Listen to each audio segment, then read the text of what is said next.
gonna go through all that good stuff again? Now it's going. Oh my gosh. That's tough. It was a rehearsal. It was a rehearsal. All right. So it's part of the, we're good. it's part of the fun. We got to do everything. Come on now. All right. Professionals, we'll make it sound like it's the first time we've talked about this. It's all good. Yeah, well, I'll fall on the sword. You guys wouldn't know this, but this is a second take after being 20 minutes into our discussion. But you are watching the Viral Volley Podcast or listening in on iTunes or other podcasting software. We've got our 3 panelists on board. We'll reveal them as we are in our quarantine episode while we are here in the pandemic. But we had a lot of news this week, but let's meet our panelists here. First, we'll go from George Mason University, head coach Jay Hosick. And then over there on, well, what is my right would be Boba Fett in Romeo, Illinois, or head coach of Lewis University, Dan Friend, with those rockin' Oakleys, looking for that sponsorship when he goes pro.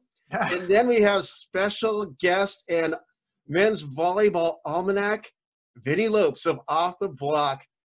Thanks for joining me this morning, guys. And I am Rob on the mic. Thanks for being here this morning, guys. Thanks for having us. Hey, I had so many good hot takes in that non-recorded part. It was some of my best work ever. Hey, we're meeting today because a few things have come out, and we wanted to talk about them. We've got the AVCA All-America teams, as well as Vinnie Lopes National Awards at Off the Block. So we thought it'd be a great opportunity to come together to talk about some of the selections of the AVCA and also project who the national awards are, at least in our own opinions this week, because it's an exciting time. This would have been the week of the starting of the conference tournaments. At least I know I was supposed to be working the Big West tournament on the men's side at the Brennan Men's Center and the Pac-12 beach tournament at UCLA's Mapes Beach. And I'm sure you guys would have been somewhere as well. So I'm in a little grieving process here. So this is a good way to share my feelings and be alone together, the hashtag, you know. So thanks for joining me this morning, guys. Thanks for having us. Thanks for having us. Yeah. Now, I can tell that you guys aren't going to be as funny during the second take, but, you know, I get it. I'll fall on the sword on that one. So I'll ask this question again because we had some great discussion. But obviously the AVCA All-America team has come out, but I wanted to talk about the honorable mentions. Did you feel like that was a good team? What do you think about that team where names left off? And what did you think about the process of having those particular individuals named there? I'll go first. You know, I think there's a couple things that stick out to me. One is that we're voting on All-Americans that are up to that point in the season, and it was only halfway done. There was still a long way to go. You know, Big West Conference didn't even get off the ground, really. So you had a lot of competition that probably could have shaped some things in a different direction. But 3 matches, let's make conference play, Jay. Yeah, right. So, you know, and I've been on that committee before. It's not easy. You're dealing with finite or, you know, minute little numbers here and there and changes that could make all the difference in the world. And everybody's fighting for their guys. They're fighting for their conference. And so, and I'm sure Dan will enlighten us as to maybe how that all went this year. But, you know, the 2 names that stick out to me that were surprising is George Human and Brett Wildman not being on the first or second team. And, you know, I'm not trying to argue that they should be first team or they should be second, but they were an honorable mention, and those guys were really good.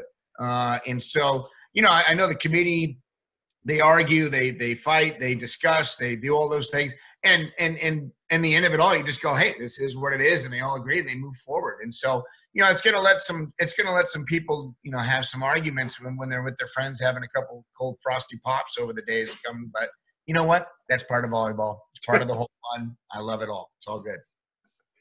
Yeah, I think, you know, certainly I'm wearing a couple different hats. And this was probably the most challenging, you know, selection committee in terms of this where we're at. You know what I mean? And I've been part of this for, you know, 10, 15 years. And so, our committee worked hard. I mean, it was a 3-hour phone call in terms of figuring out, you know, some of the best decisions and who placed where, and there were so many talented guys. And, you know, we talk about this, and I think some guys might have, if we play out the full season, you'll see some guys rise up. You'll see some guys fall down because of the numbers and how they lay out. But we were where we were at. And so we had to go by kind of some of those numbers and work through some of that. And I think there's certainly some guys that could move up from honorable mention to second team. The second team could have gone down. There's some honorable mentions not in honorable mentions that probably could have got up into there, do you know what I mean, in terms of that stuff. And so, but the committee worked hard and did a really nice job. And I certainly think those first team guys were certainly nailed in terms of some of that stuff, and they would have been where they needed to be towards the end of that stuff and everything. And but lots of talent. I think the unique piece is, all these pieces that might return. Do you know what I mean? In terms of, seniors getting an extra year and all the things that kind of go along with that. And so, like I said before, it'll be the year of the super teams. And that's kind of my phrase. And we're going to have some high-level volleyball going into next year with some of these pieces and guys getting better for sure. So one of the things that fans really should keep in mind when they are looking at this is you have to remember there is a finite amount of players on the first and second team, only 10 per. So if you're a fan saying, man, this person should have gone, you have to think, okay, well, who was this person better than? So they can't just add, 20 people on the second team. The other thing also I always like to emphasize during award season is there's no massive conspiracy theory, let's play. I know everyone loves a conspiracy theory, but there's no Zapruder film of, Dan Friend, getting money under a park bench, somewhere. But I mean, it just doesn't happen. It's coaches coming together trying to make really difficult decisions. Looking at the honorable mention list, two names that, jump out to me, I'm glad they got recognition. One is Camden Gianni, just the story of this kid, having heart surgery last year, coming back, being an absolute stud, getting honorable mention, was a freshman All-American. Really glad to see him just be back on the court, and I'm excited to see what happens next. And then the other one, I was glad to see was Evan Corey. This was an independent player. Lincoln Memorial does not have a conference affiliation, so sometimes it's really easy for those players to get overlooked. But I really credit the committee at looking at the job that Evan Corey did both offensively, defensively, putting up fantastic numbers against really good teams. Lincoln Memorial had a very competitive schedule this year, and this is one of the first times ever an independent player has gotten an All-American accolade, and it's well-deserved for Evan Corey. This is a kid who has a great future ahead of him professionally. Yeah, how cool is it that Evan Corey makes that list, and how cool is it that Angelos Mandelaris from Barton makes the second team? Yeah. I mean, those are two teams that people may have not given much credit to over the course of the last few years. But, we were talking about it back in the day with the Net Live, when they would make fun of those teams for their names. Those teams are now beating teams. And if you would have talked to the USC Hawks 5 or 10 years ago, they would have bet the farm that they would have never lost to a team from the Conference Carolinas. Well, you know what? I got a farm. Anybody want to buy it, you let me know, because Barton beat USC this year in 3. Yeah. Well, and once again, I want to credit the committee also, just to go off this again when we talk about Mandelaris. Even if you discredit some of his numbers in Conference Carolina play, because the conference isn't as good yet as the MPSF or the MIVA. It's growing, but reality is. But you look at the numbers they put up in non-conference play. He had 25 kills in a 3-game victory against Loyola. Loyola, a little bit of a down year because of injuries and everything, but that's a really strong program. So he was putting up solid numbers. And once again, Barton, they finished the season undefeated in Conference Carolina play. We're really rolling towards another NCAA tournament appearance. I just wanted to add, you mentioned Evan Corey and all those conferences that we were saying weren't as competitive years ago on the Net Live, and they are putting up some solid talent. And Evan Corey is not only talented indoors, but also on the beach. And he can play both kinds of ball. And he's definitely a banger. Referred to him as the Bayou Bomber or the Cajun Crusher, which I think he really appreciated on my Instagram post. But he's shown up on so many highlight reels. I couldn't help but put him on there, from the beach tournaments, the AVPs last summer to his indoor this 2020 season. So, hats off to Evan Corey. Dan made mention of the super teams, and one big announcement that was discovered yesterday was UC Santa Barbara. Their 4 guys are coming back, and that's going to be an interesting team for 2021. And I'm referring to Randy DeWeese. Let's see, Roy, is it Rory? McFarland, yes. And then, we got DeWeese, McFarland, and Keenan Sanders. And who am I forgetting? What's the one name? That would be Casey McGarry. their setter. So, hey, PSB not wasting any time. I know the Hawaiian guys are waiting for announcement of their athletic director. You got guys shifting over, potentially showing up in the NCAA portal, I've been hearing. And it'll be an interesting year for volleyball. Yeah. It will be. Yeah. And one thing I do want to just remind fans of and everything during this time, look, this is a difficult time. These are 22 or 21, 22-year-old kids making some big decisions during a pandemic. Let's make sure as the volleyball community, we're giving them their space, an opportunity to make decisions, and just know they're making the best decisions for them, regardless of what those decisions are. Yeah, good call there, Vinnie. Certainly challenging. I think all those guys were kind of facing, because we got a couple guys and we don't know yet, but I think they're all facing those, hey, do I go play pro and make some money, or, am I going into my workforce because I have a job lined up, or, they're weighing all these decisions, and Vinnie hits it. It's some life stuff going on. And so it's like, hey, what's the makeup of the pro stuff in Europe? Who loses sponsors, who doesn't? So do I want to wait a year to landscape that and stay if I can? But then at the same time, is the school that I'm going to investing money to help those programs? Because this is probably a topic of conversation we'll get into, but who knows the landscape as we move forward with some of this, do you know what I mean, in terms of that. And so, it'll be certainly interesting how this plays out over the next few months for all these programs with seniors and transfers and all that stuff. Yeah, I would agree with that. I think that the two things that ring home for me is one, the universities all would love to have these kids back. I don't think any program would ever turn down a 4-year or 5-year player for them. But at the same time, with the universities taking a hit like they are with admissions, that could be a real challenge, because you just don't know if they're even going to have the money to give back any of the scholarship money that they were already awarded. And that's a big challenge. And the second one, I think Dan touched upon it with the pro teams overseas. A lot of these guys want to play on the national team, and going this year would have been a challenge. And getting a year of pro underneath their belt and then going into the gym next summer would have been a little bit of a better time, because now you're at the beginning of a new quad. There's nothing that's really set in stone. Speraw has shown that he likes that first year or two to be a lot of young guys to see who can work things out. Well, now the national team isn't going to be doing that until the following year. So now you're pushing everything back even further. So, there's a lot of question marks with these guys. And, whether they come back or not, if they do, it's going to be a lot of fun next year. I know everybody's gyms are going to be highly competitive. That part's really cool. The matches are going to be really fun to be a part of, because it's just going to be better volleyball. But, I agree with Vinnie. Give these kids some space and let them make these decisions, because these are pretty life impactful for sure. Yeah. Well, next question regarding the honorable mention team is, do any of you feel that there are any other names that could have been on that list, just off the top of your head? I'm not. I'm going to stay away. You'll let you guys. Yeah, I get it, Dan. I get it. So. Yeah, I mean, there's a couple of guys, obviously, that maybe I could discuss. But I think, to be honest with you, regardless of going into that, I'm just going to say I know it's tough. I know the coaches all did the best they could, and I'll leave those discussions up for the volley talkers of the world that want to, talk about their favorite programs. The trollers. Yeah, the trollers. By the way, I got a farm. Still putting that out there. I got a farm. Nice. How about you, Vinnie?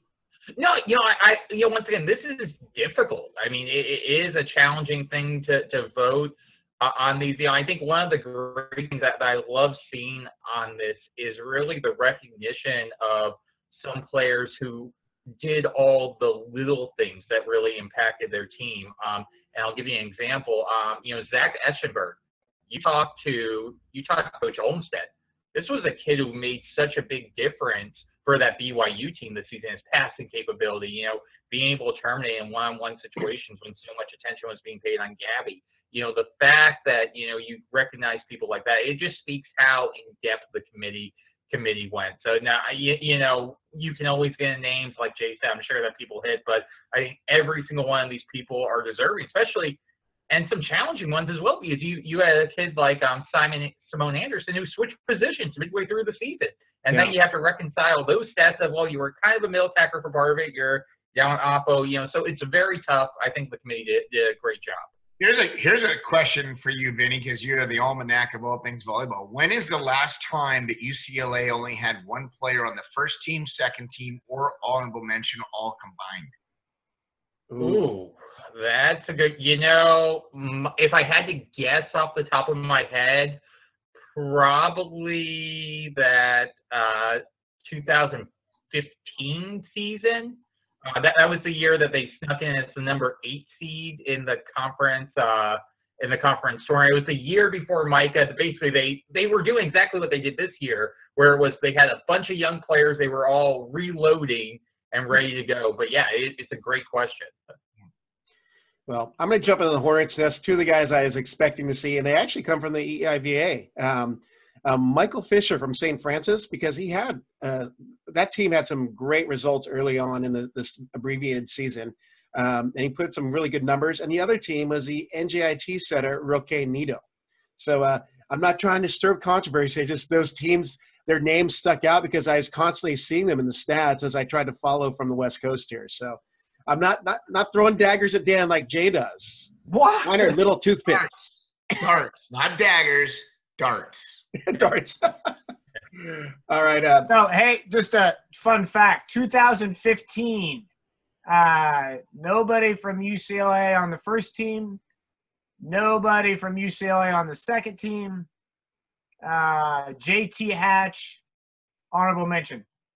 Wow. There you go. Great job, Vinnie. Thank you. And on that note, I'm going to step out for a second because my computer is about to die. I need to get a charger. I feel horribly unprepared. So I'm just going to do a mic drop here and walk out. Well done, though. That's great. We're professional on this podcast. So we can handle it while you're gone. Well, the question I have for you guys is, and obviously with the shortened season, we didn't get to see everyone, but what are some of the players that you wish you could have seen this season competing against your teams or in your arenas? I wanted to play Santa Barbara. They were good. I would have loved to play them, if we were fortunate enough to get towards the end or something like that. I mean, we got to play BYU and Hawaii, and I certainly wanted another crack at both those teams. And we played Barton, which I thought would have been in there at the same time. Maybe a little rematch against Penn State if Penn State got through the EVA. But for us, Santa Barbara would have been fun. I think super talented group and well coached, and that was a match that I'm like, hey, I would have won it. So, yeah, I think along those lines, luckily we got through the bulk of our home season in terms of teams coming in, but I would have liked to have seen Long Beach State and UC Irvine.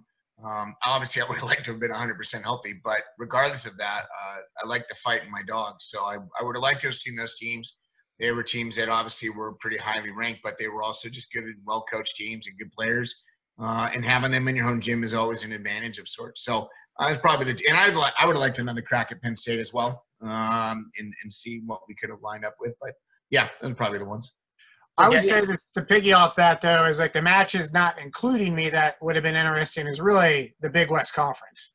I mean, I want to see San Diego, take down possibly Hawaii or San Diego and Santa Barbara. I mean, there's some matches there, to me where it's like in that conference tournament when they would have got into the thick of it where that would have been not to discredit any other conference, my own or anything, but the conference you're looking at where you're like, wow, how do these guys battle it out and who gets the bid when you're done at the end there a little bit? So, yeah, without question. I mean, how much fun is it on Friday and Saturday nights when you get home from your own match that you just, grab a beverage of choice and then you're on TV or computer land for the next 3 or 4 hours watching fantastic matches. That's I miss that for sure. So, Vinnie, the question was, what team would you have wanted to see this season, being it was a shortened season in your arena or in your area this year? Oh, without that. So for me, it's Long Beach State. And the reason I say that is because I still think one of the mysteries of the 2020 season, I will never know, is just how good was Long Beach State? Because you kind of look at their schedule, the way it was set up, it was really heavy. They were about to go into this absolute gauntlet, where you're playing, UC Santa Barbara, you're playing Hawaii, you're playing all these top-notch teams. And with the way the state season wound up with them, they only played 10 matches. 2 of them were against NAIA schools. So for me, there was always this question of they're number 4 in the country. We know they're good, but how good are they? And for me, that's kind of the the mystery. I was joking even when the season got canceled. I'm like, I still don't know how good Long Beach State is. We still don't know going in. But, with that being said, that's a great program. I just would have loved to see where they were stacked up against top just because we hadn't had a chance to see that yet. Well, throw some more controversy in there. With only one loss, Al Knight could technically be a candidate for the Coach of the Year, and I won't put you on the spot, Dan. Yeah, you're not getting anything out of me on any of the other stuff, just so you guys know. Have your speculations. I'll throw it out right now for Coach of the Year. If I had a vote, which I don't, it has to go. I feel it needs to go to Kevin Ring this year. You talk about UC San Diego. They were a punchline to a joke at the beginning of the season. It was, hey, are they ever going to win a conference match? I mean, that was the hope. Maybe not in the coaching circles, but in the volleyball community, that was the question. Like, hey, are they ever going to win a Big West match? They've been in the league now for 3 years. They've yet to win, and they were number 6 in the country. They defeated UC Irvine twice. They had huge wins. I mean, the job that Coach Ring did in building that program, turning things around, and nothing against Rog McLaughlin and the job that he did at UC Santa Barbara this year, but I would have loved to have seen West also do a code this year and recognize the job that Kevin Ring did with UC San Diego. You mean Rick McLaughlin? Rick McLaughlin, yeah. I have not seen that result yet. I've actually stayed away from that. I know who the first and second team are, and I'll mention obviously, but I've stayed away from Coach of the Year, Player of the Year, all this and that, because I want that to be a surprise. However, my 2 vote getters for that are Kevin Ring, without question. You finally, after all of these years, are given the keys to the Porsche, and now you can drive it because you have the license and the scholarship money to compete. Good for you, Kevin. Kudos for your program, and kudos for your administration for sticking with you all these years. My second vote gets Rick McLaughlin. I mean, he did a fantastic job with a lineup that is not as big and strong and powerful as some teams in the country, but man, they were good. And they fought, and they were scrappy, and they were so fun to watch. Yeah. Those are my 2 choices for Coach of the Year. If I had a vote, those would be my 2. Well, I wanted to conclude that just picking a team that I was hoping to see this year for 4 reasons. It's Penn State University. 1 is Coach Pav. Always love seeing him. 2, Calvin Mendy. 3, Brett Wildman. And is it Wildner? Those guys were incredible. Bobby Wilden. Those guys were putting up some solid numbers at each of the pins, and we're going to see them out here and miss the opportunity with our shortened season. But, being undefeated in the EIVA, sorry, Jay, but it's a great team to watch. Dart. That was a little bit more of a dagger than a dart, Dan. Yeah. Well, unfortunately, firstly, you would have seen Pav, because Pav's the man. Love that guy. Secondly, you probably wouldn't have seen Cal Mendy. Cal Mendy was not playing in the recent months. They had Fisher playing on the right side from a 6'3" outside hitter, lefty, super good athletic kid, and doing some nice things. And you probably wouldn't have seen Bobby Wilden. He was having some health issues later on as the year went on. And they had Falk Lawton and Wildman as their 2 outside hitters going into midway part of the season. So not to burst your bubble, not to take the dagger and throw it back, but that's what you would have seen. All right, next question for all you guys is, and I just want to talk about some of the newcomers of the year. I don't want you to pin your favorite because I don't want to put Dan on the spot again. But we know that's going to be coming out, and we had some really good performances. We'll start with Vinnie and not put Dan on the spot, so unless he wants to chime in. No, I can just tell you that there's a handful of guys that certainly were deserving of it. And so it was really a good discussion. But yeah. Sorry. Yeah. There's this guy named Kevin Calling from Lewis. I'll drop that one for you. Kevin Calling, Lewis setter, really good hands, big blocker. Ran a really good offense with Tyler Mitchum, and he had Ryan Coonan and Kyle Bouger. They just had great output, and it showed. They're the end of the year results. They were leading the conference, and they're also top 5 in the nation. There you go, Dan. You're welcome. Rob Aspero, send me the check. I'm going to buy Jay's farm and send it to you just so you know. You know what I mean? It's a really cheap deal right now. It's really, really good price. No, we did have some good freshman turnout. You know, Kevin Collin, once again, you know, for my money, he was the top setter this year. You know, Michael Wright of Ohio State also did a really good job as well. You know, a couple others as well. You know, in terms of the newcomers, freshmen, you know, Kyle McCauley of UC San Diego, you know, he really was that great addition that came on in, you know, from, I believe, the JUCO college and really stepped up. You know, mentioned Camden Gianni earlier this season as a redshirt freshman. Once again, he was putting up fantastic numbers. I think that's a great combination that Antelopes fans have in the future when you talk about Janke and Gianni on their pins. And then, you know, the other player as well that I really, really thought had a very strong season, and liberos never go win newcomer of the year. It's just not going to happen. But Mason Briggs of Long Beach State, you know, I think that he really showed that he's going to be one of the best liberos in this game for the next 3 years. Interesting. I would agree with Colin. That's a no-brainer. Kid is legit. I would agree with McCauley. I mean, newcomer of the year. Obviously, he's a junior, transfer, but newcomer to the Division I ranks and did a fantastic job. I would agree with Gianni. I think that was a no-brainer. A kid, obviously, he was a redshirt freshman, but the story behind that kid was fantastic. Here's one for you. Julian Meissner, 6'7", lefty opposite from NJIT. Yeah. That kid is stupid, and I got to see him for the next 3 or 4 years. So that kid was really, really good. Yeah, the kid we're missing is the Cole Schuler from Loyola. Kid put up some pretty. Oh, Schlotthauer? Sure, yeah, he put up some pretty good numbers in conference and was certainly carrying the weight for that Loyola team all year in terms of offensive prowess and everything. And so, you know, he was our MIVA freshman of the year, and so he's a talented kid. You know what I mean in terms of that. And so. Well, you know, I feel like we've put Dan on the spot for quite a bit, so I'm not going to ask about the player of the year because I think it comes down to two, but we're going to jump to what Vinnie does over at Off the Block, and that's the national awards.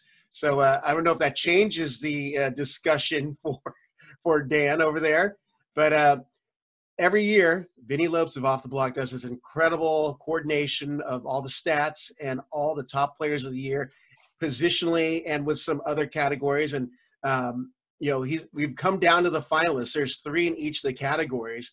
I'm assuming it's safe for all of us, hint, hint, Dan, to pick our favorite in each of the categories. Yeah. All right. So our first category, first of all, excellent job, Vinnie, of covering the game. I missed those weekly discussions on the Net Live and you being the butt end of all the Conference Carolina and Independent jokes. You know, I still have my Conference Carolina flag that I waved. Sometimes it was upside down and I was waving it, you know, for distress, but I still have the Conference Carolina flag. I should add, I did joke with Barney that I'm going to mail him some limestone for his backyard, so he'll always have the Conference Carolinas with him. Oh, that's fantastic.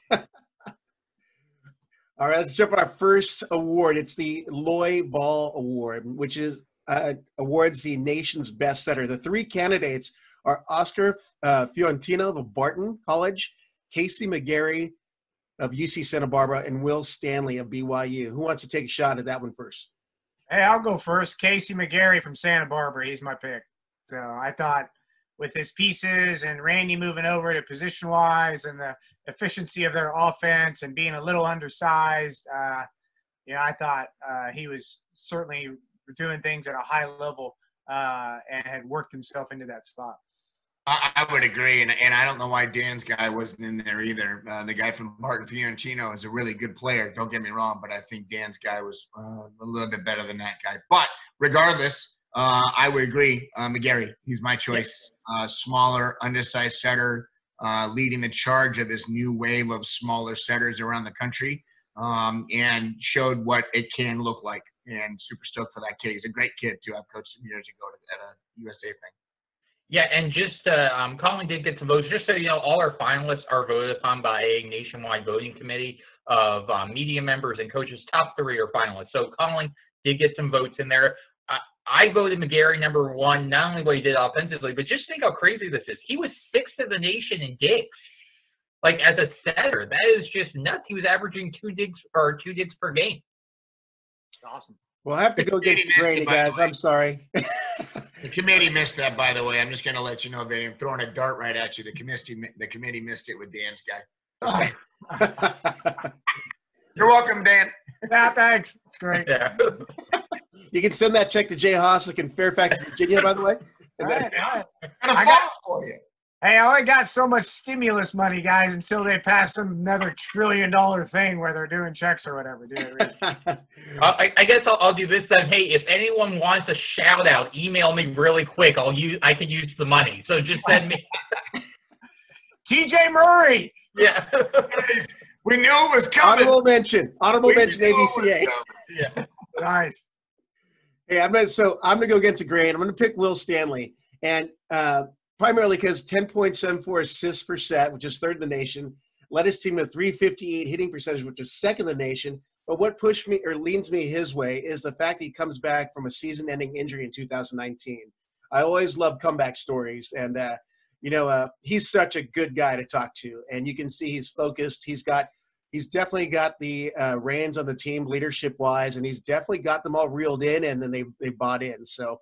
And it shows. They were a powerhouse team at the end, and they ended on a 5-set loss. But, man, talk about an exciting weekend of great volleyball in Hawaii. You had some rivalries between former club teammates. Colton Cowell was Will Stanley's teammate. They were jabbering across the net, Rado and Gabi, but in very respectful ways if it can be done, because at the end of that 5-setter, all those guys came to the net, and you could see they just enjoyed that battle of that weekend. So, but Will Stanley has done an incredible job, and he ended this season playing in front of his hometown, and kudos to him this season for putting on the performance he did. One thing you mentioned this, and I started seeing it last year a little bit more between Long Beach and Hawaii, especially. There seems to be a really tight brotherhood of guys playing around the country that either grew up playing club against each other, or high school, or even through the college ranks. They see each other a few times a year. I think it's really cool to see when teams disregard the net and they're on the same side, and you can see the love and respect they have for each other. I think that's pretty cool. Our sport, as niche as it is, transcends a lot of different barriers, and I really like seeing that kind of stuff. It's very cool. I'm with you.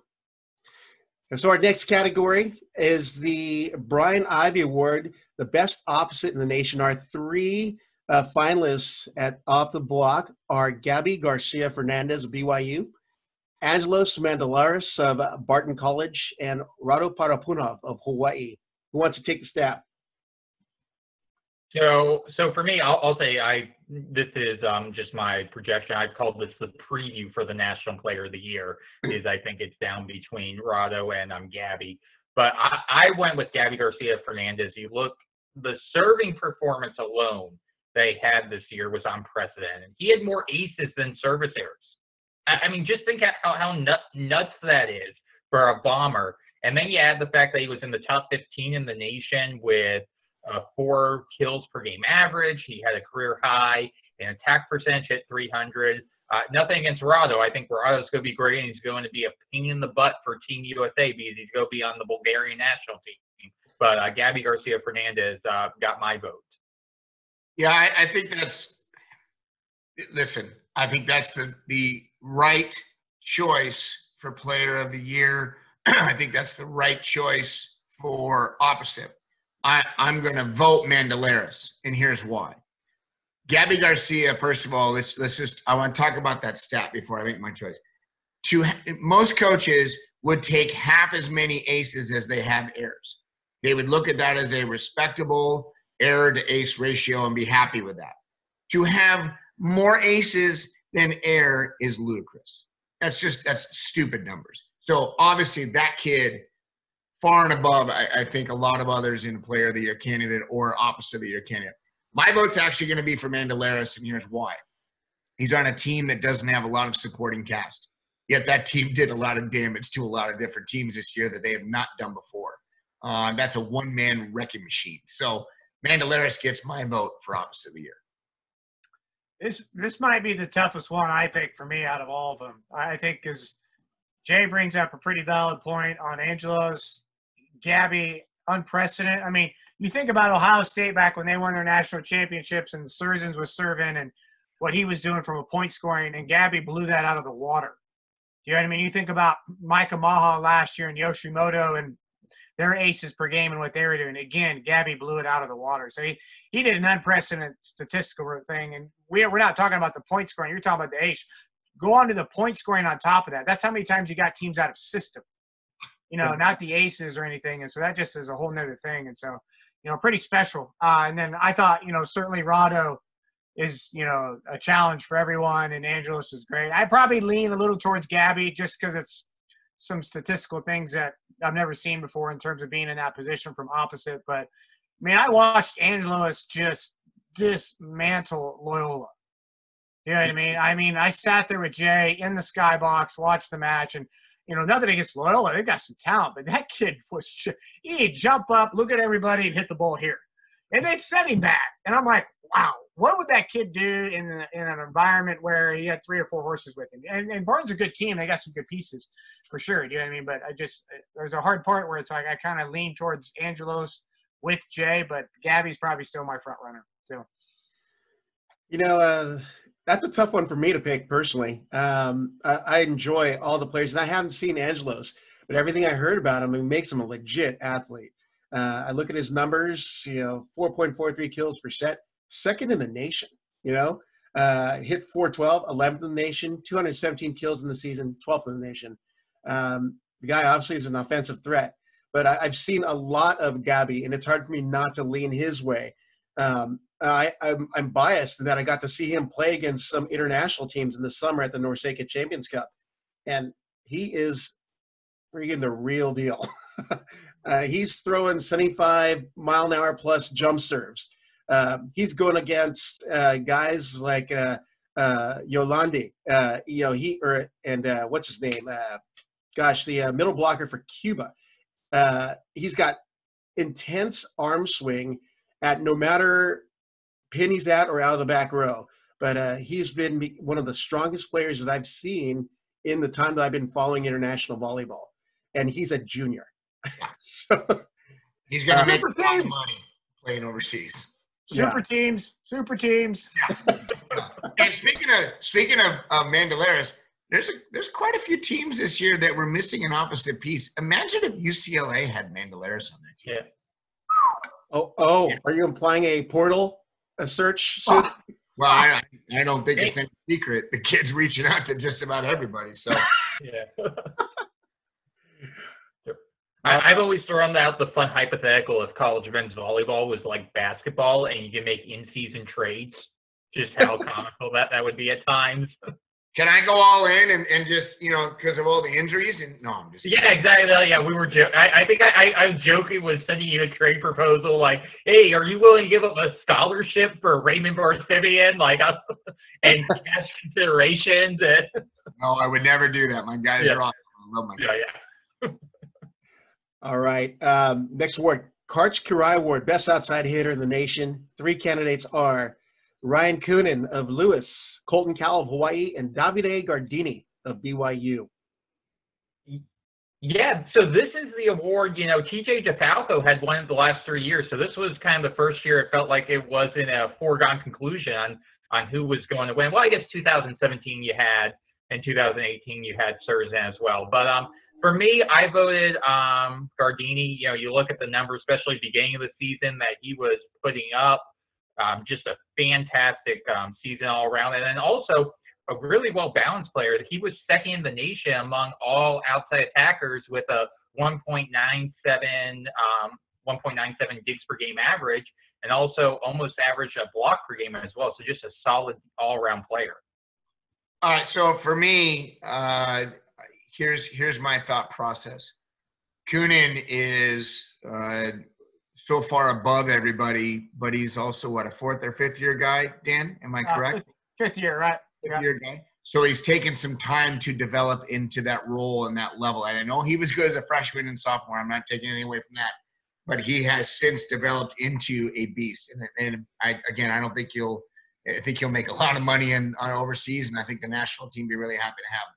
However, my vote's going to go for Gardini or Cowell, and here's why. Gardini is a second-year player and is already figuring it out. Last year, you could tell there were some moments where you're like, man, that's going to be really, really good in a couple of years. Well, that couple of years turned into next season, and he has really stood out. Now, when you look at the pieces, and I think this is why Will Stanley maybe didn't get my vote for setter of the year, it's easy to be successful when you're not the guy. When you are part of a wheel in which all 6 spokes are really strong and working together and the wheel is just flowing, it's easy to get lost in that shuffle. When you're the only guy on that wheel, the only spoke that's holding the wheel together, like a Mandalaris, that's really tough to be successful. I'm voting for Cal, and here's why. I'm really a fan, and Rob, you touched about being a fan of a good comeback story. Kid was a walk-on in Hawaii, didn't get any scholarship money, smaller, undersized player, does so many little things really well, an emotional spark plug, and he's a Hawaii guy. It's been tough to keep kids on the island and not go to the mainland to play collegiate ball. And he decided to stay home and play for his home team. And I got to give that kid credit for that. The kid's super fun to watch. You know, there's so many undersized players in recent years. And I know that over time that you know, back in the 80s, everybody was small, you know, and then all of a sudden everybody started sprouting up and they're, you know, these 6'7", 6'8" trees that are out there playing outside kiddo, which was unheard of back in the day. But there seems to be a growing trend of smaller players that can just play the game all around really, really well. And I liked watching him play, and I like his demeanor on the court. So he gets my vote for outside hitter of the year. Yeah, we get into some categories here where I've got a couple guys on some things. So, you know, I'm going to vote for Coonan, guys. You know, yeah, it's the right thing to do. 4-time All-American, MIVA Player of the Year. Every statistical category was a career high this year. Elevated our team. Is the best outside in the country right now. That's my opinion. Gardenia's awesome. Great. You know what I mean? And he's got an opposite on the other side that balances him out. You know, Coonan's got a middle that balances him out. You know what I mean? And so what he was doing with this group and the level he was playing, and he's a captain, you know, he's my guy easily. You know what I mean? Dan, I had your back. I was going to pick Coonan, but I wanted to hear you chime into the conversation because after experiencing him firsthand, when you guys came out to Irvine, beat us in 5, that was a painful night. But, you know, one of the things I did, one of the takebacks from that night was seeing how talented of an outside hitter Coonan is. And he's going to be on the international level. He's going to be a game changer for USA Volleyball if he keeps developing at the pace that he has. Yep. 4-time All-American, hard to beat that. He solid arm swing and just a solid good guy. So, hey, pick your guy. I'm with you on it. Yeah. All right, our next category, the Ryan Millar Award, Best Middle in the Country. We have 4 candidates on that one. Patrick Gassman of Hawaii, Danon or Kofi Jima of UCLA, Tyler Mitchum of Lewis, and Scott Static of UC Irvine. I'll just say right off the bat, I'm a Static guy. He broke some numbers this year, and I'll just leave it at that. Yeah, I'll go first on this. Tyler Mitchum. It's not there's a middle blocker award too, and Static's the guy.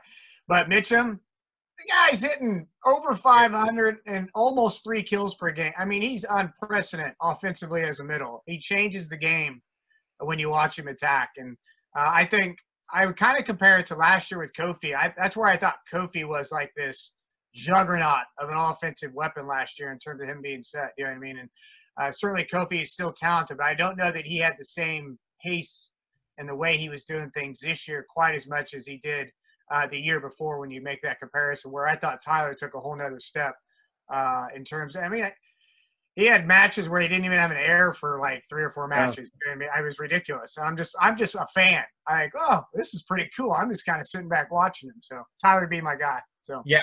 And just to hit on that point with Mitchum, just think about the stats. So there was a 6-match stretch where Mitchum had double-digit kills in every single match, and he had a combined 5 errors in those matches. So just insane performance all around, hit 505. I personally, in February, I was lobbying for Mitchum to be the MIVA Player of the Year, to the point where I kind of felt bad that I was kind of discounting Brian Pruitt. I was telling people, no, I still think Brian's really good, but Mitchum's just having this great of a year, and we never see a middle, you know, usually win the MIVA Player of the Year, but I thought he was having that good of a season where he could have got some consideration once. So, yeah, so I voted Mitchum personally for this one.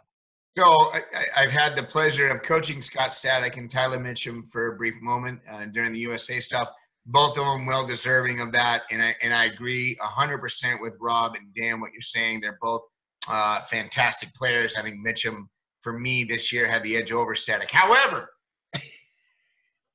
I am going to vote for Jimma, and here's why. Jimma played every position known to man this year and was the only guy that UCLA could rely upon to put a ball away when they need it. He hit on the outside. He hit in the middle. He hit on the right side. He hit from the back row. I think he may have played libero in one or two matches at one point as well. I saw him statting some matches too. So that's right. He was statting matches. He was playing libero, and he was serve subbing for other people in the whole thing. Right. I even think he sold hot dogs up in the and he was serving as a trader, taping up the players before matches. That's right. And that's why he's the only UCLA guy on the All-American list. And let's top all that off with international rap star. That kid does a lot. And, Rob, you only had one job this morning. That kid's got 18 jobs, and he's successful at just about every single one of them. But, all joking aside, I think all of those guys, to some degree, you could argue for. But I just vote for Jim because I just think there was so much going on and so many roles that he had to take on this year, and they relied upon him, and he was successful in all of them. Good calls. Good calls. Eric Shoji Award, Best Libero in the Nation. 3 candidates, Anderson Enriquez of Concordia, Timothy McIntosh of Sacred Heart, and Gage Worsley of Hawaii. Yeah, so I'll talk on this one. I really love Worsley. I really love Enriquez. I personally leaned a little toward – I voted Enriquez this year just because I thought that the dig numbers were a little bit higher. But I think it's such a difficult category. In some ways, it's tough to judge on Gage Worsley because there just weren't a whole lot of rallies that he had to dig the ball. Hawaii was just terminating left and right. So, I did Enriquez. But, if Gage Worsley wins, that's super well-deserving. Yeah, I'd probably lean a little towards Gage. I thought Addison was pretty good with, like Vinnie said. Certainly really had a remarkable year for him and really came alive. But Gage it's the libero position for me, not just digging. So Gage, literally controls all of that and everything that goes on with that and the setting, the flow of the court, the receive lines. He takes 60%. There's a lot of stuff going on that he really just controls a lot, and he's a pretty special player because we talk about this with him before. The kid will run through a brick wall, do you know what I mean, in terms of how he competes, and so he'd be my pick. In the immortal words of one of my favorite game day commentators, not so fast, my friend. I think Gage Worsley, obviously, having the pleasure of coaching that young man on the USA team years ago, no doubt will become a force to be reckoned with and already is. I've seen him literally strap helmets on, stand in front of international players, and dare them to hit the ball at him. I think Evan Enriquez at Concordia, Addison. I'm sorry?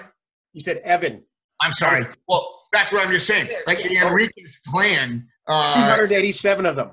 Yeah, they're like the Molina family in baseball. There's 48 Enriquez brothers, and all of them fish and take great videos of themselves out in the oceans. But in reality, another great libero and a promising future.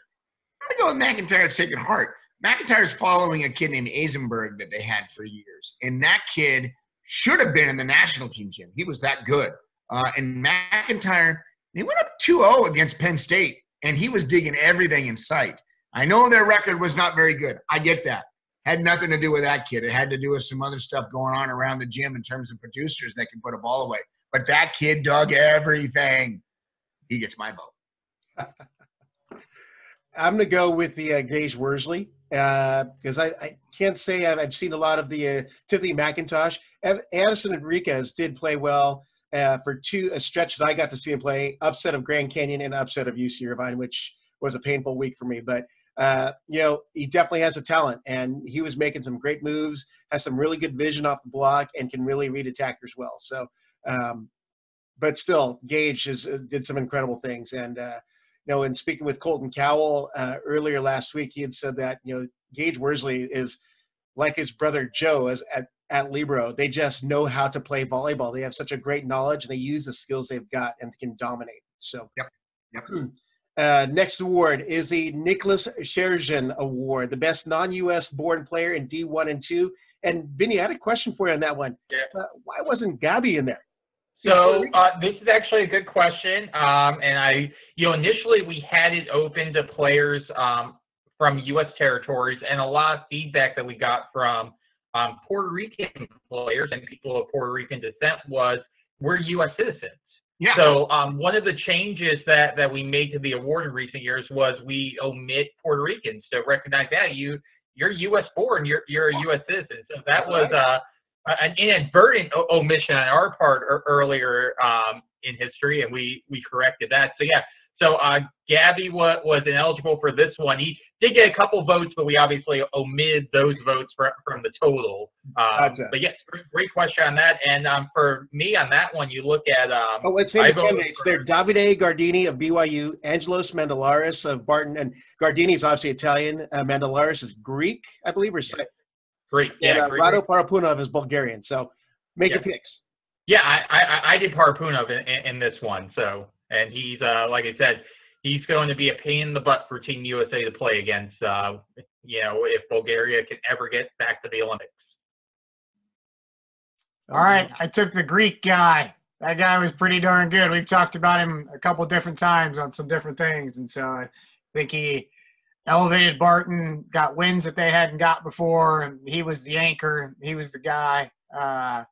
His numbers reflect that. We talked about where his kills and hitting percentage were and all the things he's doing point-wise. And so I think he deserves that.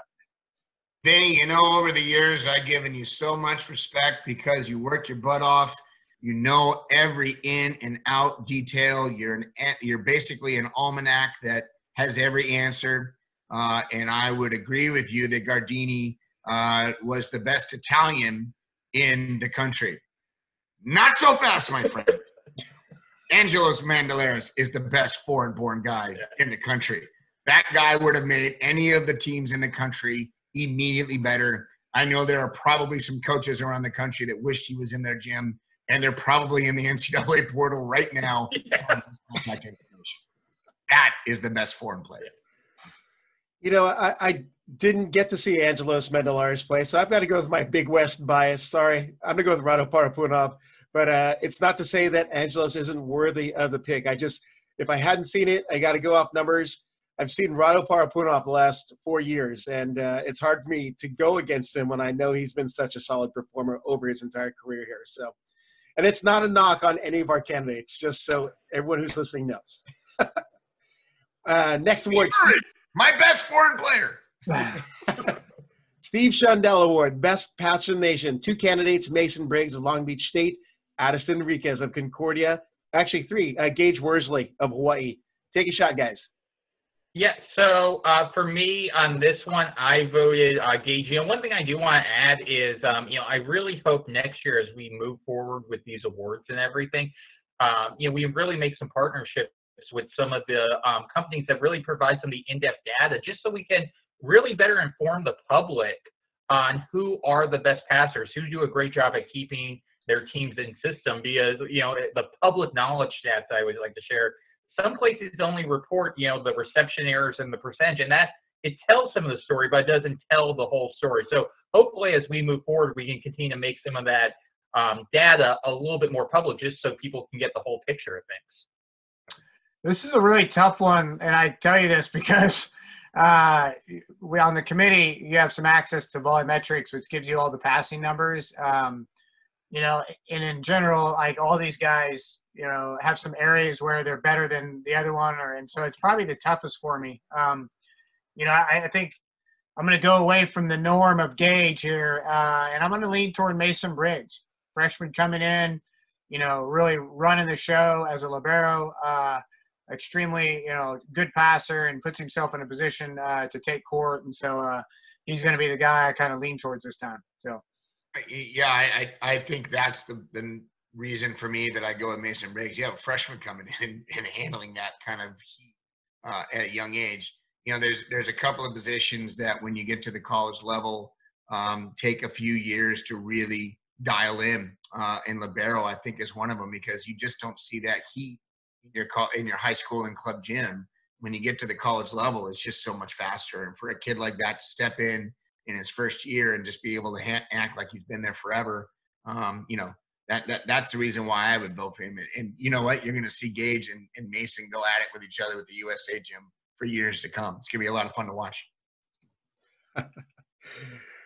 I'm going to jump in and say Mason as well, but for other reasons. I look at the impact of that first ball that's being passed, and one thing that's telling is a setter who is basically a backup to an All-American setter could come in and gets an honorable mention this year, and that's Carlos Rivera. So he's the beneficiary of the in-system passing that Mason Briggs has provided. That doesn't even talk about his defense, but the fact that you lose 4 major players from back-to-back national championship team to have your setter be performing that well and running an offense with some no-namers, let's be honest, and you moved your best middle to opposite, and he's still in the discussion. So I'd have to say that the biggest impact player for those guys in the passing award is Mason Briggs.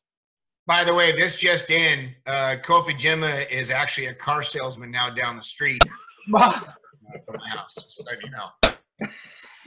79 jobs the kid now has. Yeah. 3 more awards. Dane Bland Diversity Award, the top NCAA athlete from a minority ethnicity. The 3 candidates: Gabby Garcia Fernandez, BYU; Kofi Jimma, UCLA; Tyler Mitchum, Lewis. Who's in? Yeah, so I'll say this. I went with Mitchum on this one, but I do want to point out something, just how much our game has changed diversity-wise, and it's really reflecting the America that we see every day. I mean, just think about this. It used to, we have 2 African-American players, first-team All-Americans this year. I can't recall a time where we had multiple people, African-American players, be first-team All-Americans. And I just, I love this award because I think it just speaks to how much the game is growing, and you have so many people of different colors now, playing this game. And it's just great to see. So once again, I went with Mitchum, but you can't go wrong with any of them. Dan? Yeah. Hey, Mitchum. Come on, it's my guy. You know what I mean? Yeah. DJ Murray. Yeah. Yeah. I said, I think Mitchum had a special year and was doing, like Vinnie talked about, ultimately when you nominate your players, sometimes for postseason, you have to put a 1 or a 2 by, and I got him and Cooney. You want to talk about internal struggles there, do you know what I mean, in terms of 2 guys that are special players, do you know what I mean? So I'd lean towards Tyler. So I think, we talk about this, the game expanding and growing in regions where maybe it's not been so prevalent before. And you just look at now the historically black colleges and the SIAC starting their own conference. I mean, that's 6 teams in one shot out of the gate that are going to be creating an opportunity for players. And I know that maybe it's not going to be in the first or second year where you're going to see a roster entirely African-Americans playing, but that doesn't mean that that's not still significant. I am going to vote for Mitchum as well, because I know where Mitchum started from, and he has made these incredible strides. Dan has done a fantastic job coaching that kid. McCarthy, his old assistant coach, worked with him extensively. And these are things that when you're a young kid, a young black kid, maybe in a place that doesn't have volleyball as easily accessible, they got players now that they can look at and go, I want to be like that guy. Well, Tyler Mitchum's leading that charge, and kudos to that kid. He's a great human, and he's a good teammate and a good kid. So my hat, my vote for him. Awesome. Hey, we've got to wrap it up here kind of quickly. So I wanted to see, do the last 2 categories. I'll name the candidates and just name them off. We've discussed the majority of the candidates. I feel safe in that we could just go through them quickly. National Block of the Year, Best Front Row Defensive Performance, Luca Berger, NJIT, Patrick Gassman, Hawaii, Scott Static, UC Irvine. Scott Static, the guy's got 2 blocks per game. There's no way anybody comes close to him. Do you know what I mean, in terms of that? So, Scott Static. Yeah. Yes, Scott Static, without a doubt. All right. I'm with you there on that one. That was my pick too. So last category, National Serve of the Year, Kyle Bouger, Lewis, Gabby Garcia Fernandez, BYU, Mads Kjed Jensen of UCLA. Again, Gabby, my boy Bouge, come on, the guy serves well. But Gabby, unprecedented. You know what I mean? So doing things from the service line that we've not seen anybody do at a pretty high level. More aces than errors, hands down. Gabby. Yeah, Gabby. All right, and I'll agree on that one as well. Hey, Vinnie, excellent work this season, even though it was shortened, but you're always doing incredible work, and I've appreciated working with you. And I know the men's volleyball, collegiate community appreciates everything you do. And Dan and we're missing the Division II Player of the Year. Yeah. Oh, yeah. Okay. Go ahead. Who's that guy? Coonan, come on.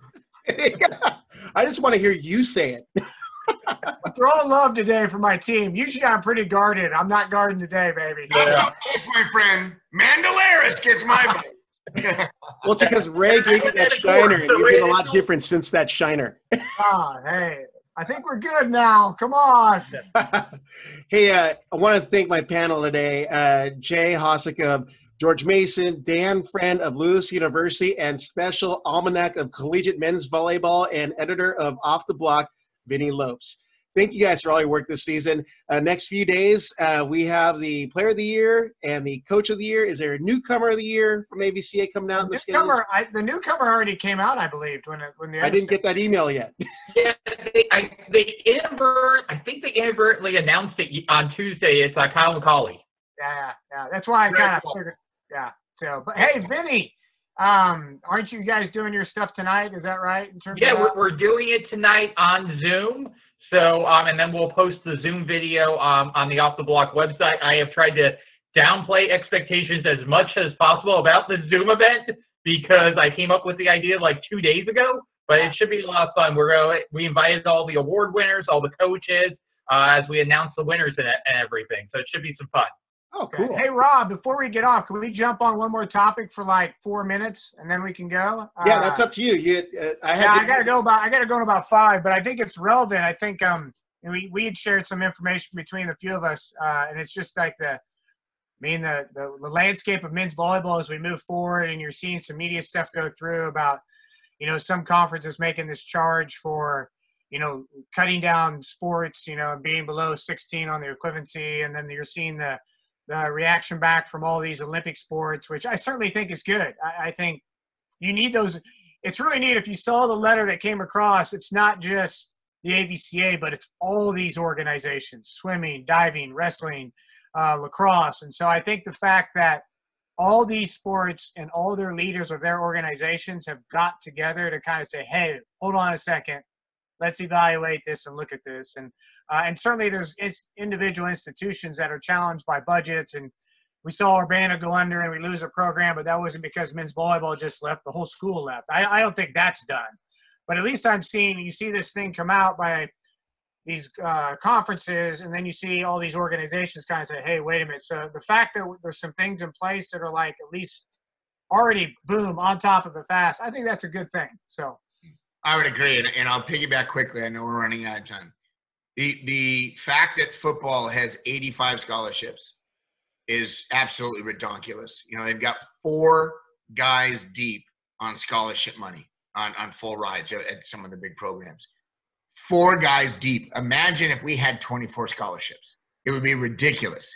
Now, I'm not saying football is not deserving of having, everything it does. I know it creates lots of revenue. But 85 scholarships, really? Can we not sacrifice a few of those so that we can save the sports that are creating opportunities for everybody else in your school to participate and create a hype around instead of football? I have a hard time giving any sympathy to football. I just don't.